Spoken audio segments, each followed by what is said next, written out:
पानी की उत्पत्ति की कथा। हरे कृष्णा, राधे राधे।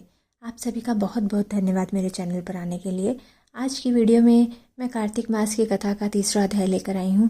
अगर आप मेरे चैनल पर नए हैं तो मेरे चैनल को सब्सक्राइब कर लीजिए और साथ ही बेल आइकन को भी प्रेस कर दीजिए ताकि हर वीडियो की नोटिफिकेशन आपको मिलती रहे। और अगर वीडियो अच्छी लगे तो कृपया इसे ज़्यादा से ज़्यादा लाइक, शेयर और कमेंट कीजिएगा। सत्यभामा बोली, आप सभी काल में व्यापक और सभी काल आपके आगे समान है। फिर यह कार्तिक मास ही सब मासों में श्रेष्ठ क्यों है? सब तिथियों में एकादशी और सब मासों में कार्तिक मास को ही आप अपना प्रिय क्यों बतलाते हैं? इसका कारण कहिए। भगवान कृष्ण बोले कि हे प्रिय, तुमने मुझसे बहुत अच्छी बात पूछी है। सुनो, मैं तुमको इसका कारण बतलाता हूँ, ध्यान से सुनो। इसी प्रकार एक बार महाराज बेन के पुत्र राजा पृथु ने प्रश्न के उत्तर में देव ऋषि नारद से प्रश्न किया था और श्री नारद जी ने उसे कार्तिक मास की महिमा बतलाई थी। राजा पृथु के प्रश्न के उत्तर में देव ऋषि नारद ने कहा था कि हे राजन, एक समय शंख नामक एक राक्षस बड़ा बलवान और अत्याचारी हो चुका था।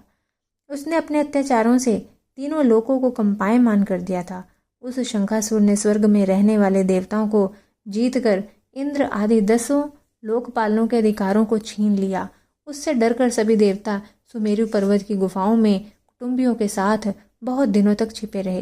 वे सुमेरु पर्वत की गुफाओं में निश्चिंत होकर रहने लगे। उधर जब शंख को पता चला कि देवता आनंद से सुमेरु पर्वत पर रहने लगे हैं तो उसने सोचा कि ऐसी कोई दिव्य शक्ति जरूर है जिसके कारण अपना अधिकार जाने पर भी देवता बलवान होते हैं। यह सोचते सोचते वह इस परिणाम पर पहुंचा कि सब वेद मंत्रों के बल से ही बलवान हो रहे हैं। अगर इनसे वेद छीन लिए जाएं तो वह अपने आप निर्बल हो जाएंगे। देव ऋषि नारद बोले कि ऐसा सोचकर असुर शंख ने भगवान विष्णु को सोते हुए देखकर सत्य लोक में वेद चुराने के लिए पहुंचा। उसको आता देखकर भगवान विष्णु ने उसकी नीयत जानकर उसके डर के मारे बीज मंत्रों के साथ समुद्र के जल में छिप गए। शंख भी वेद मंत्रों तथा बीज मंत्रों को ढूंढता हुआ समुद्र में प्रविष्ट हो गया, लेकिन ना तो उसको वेद मंत्र मिले और ना ही बीज मंत्र। जब शंख समुद्र से निराश होकर वापस लौटा तो उस समय श्री ब्रह्मा जी पूजा की सामग्री लेकर सब देवताओं के साथ भगवान विष्णु की शरण में पहुंचे और भगवान को गहरी नींद से जगाने के लिए गाने बजाने लगे और धूप गंध आदि से बार बार उनका पूजन करने लगे। धूप दीप नैवेद्य आदि अर्पण करने पर भगवान की निद्रा भंग हुई और वह देवताओं सहित श्री ब्रह्मा जी को अपनी पूजा करते देखकर बहुत प्रसन्न हुए और कहने लगे कि मैं आप लोगों से इस कीर्तन और मंगलाचरण से अति प्रसन्न हूँ। आप अपना अभीष्ट वर मांगिए, मैं अवश्य प्रदान करूँगा। जो मनुष्य आश्विन शुक्ल की एकादशी से देवोत्थान एकादशी तक ब्रह्म मुहूर्त में उठकर मेरी अर्चना करेंगे वह तुम्हारी तरह मेरे प्रसन्न होने के कारण सुख को प्राप्त होंगे।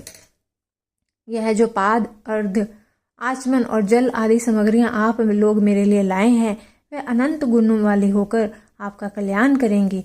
शंख जो वेद चुरा कर ले गया है सबके सब समुद्र में ही है।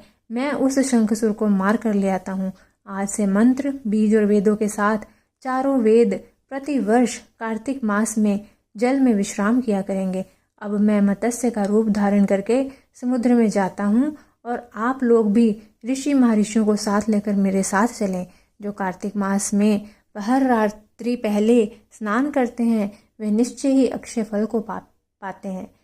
वह अक्षात में अमृत स्नान का फल पाते हैं। ये देवेंद्र, जो कार्तिक मास में व्रत करते हैं उन्हें सब प्रकार से धन, पुत्र, पुत्री आदि देते रहना, उन्हें सब आपत्तियों से बचाते रहना। और हे धनपति कुबेर, मेरी आज्ञा अनुसार तुम उनका धन्य धान्य बढ़ाते रहना, क्योंकि इस प्रकार का आचरण करने वाला प्राणी मेरा रूप धारण करके जीवन मुक्त हो जाता है। जन्म से लेकर मरण पर्यंत जिसने विधि पूर्वक या उत्तम व्रत कर लिया है वह आप लोगों का भी पूजनीय है। आप लोगों ने मुझे कार्तिक शुक्ल एकादशी तिथि को जगाया है, इसलिए ये एकादशी मान्य है और मुझको बड़ी प्रिय है। ये देवताओं, ये दोनों व्रत नियम पूर्वक करने से प्राणी मेरे समीप पहुँचते हैं। इन व्रतों के करने से जो फल मिलता है वह अन्य व्रतों से नहीं मिलता। इसलिए हर मनुष्य को सुखी और निरोग रहने के लिए कार्तिक महात्म और एकादशी कथा सुनते हुए उपयुक्त नियमों का पालन करना चाहिए। बोले श्री कृष्ण भगवान की जय। कार्तिक मास की जय। वीडियो अच्छे लगे तो कृपया लाइक, शेयर, कमेंट कीजिएगा। मिलती हूँ अपनी अगली वीडियो के साथ। तब तक के लिए सभी को हरे कृष्णा, राधे राधे।